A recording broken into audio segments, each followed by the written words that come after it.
All time హైకి stock మార్కెట్లు చేరుకున్నాయి. మొదటిసారి సెన్సెక్స్ 80,000 మార్కును తాకింది. స్టాక్ మార్కెట్లు భారీ లాభాల్లో కొనసాగుతున్నాయి. 550 పాయింట్లకు పైగా లాభంలో సెన్సెక్స్ కొనసాగుతుంది. 160 పాయింట్లకు పైగా లాభంలో నిఫ్టీ కొనసాగుతోంది.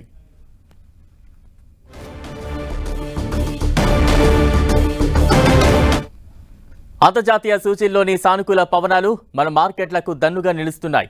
డాలర్తో పోలిస్తే రూపాయి మార్కం విలువ 83.53 వద్ద ప్రారంభమైంది. సెన్సెక్స్ 30 సూచీలో HDFC Bank, Kotak Mahindra Bank, Axis Bank, Bajaj Finance, ITC, Bajaj Finserv, M&M, Nestle India, Tata Steel, JSW Steel, ICICI Bank, HUL షేర్లు లాభాల్లో ఉన్నాయి.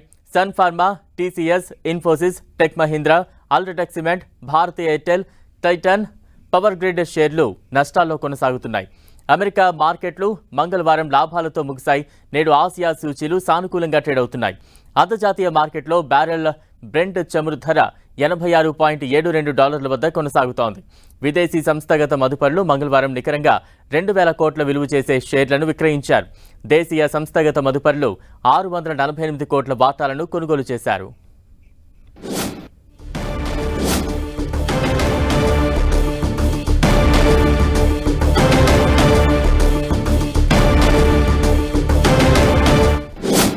ఆల్ టైమ్ హైకి స్టాక్ మార్కెట్లు చేరుకున్నాయి.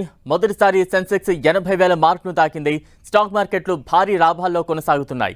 550 పాయింట్లకు పైగా లాభంలో సెన్సెక్స్ కొనసాగుతోంది. 160 పాయింట్లకు పైగా లాభంలో నిఫ్టీ కొనసాగుతోంది.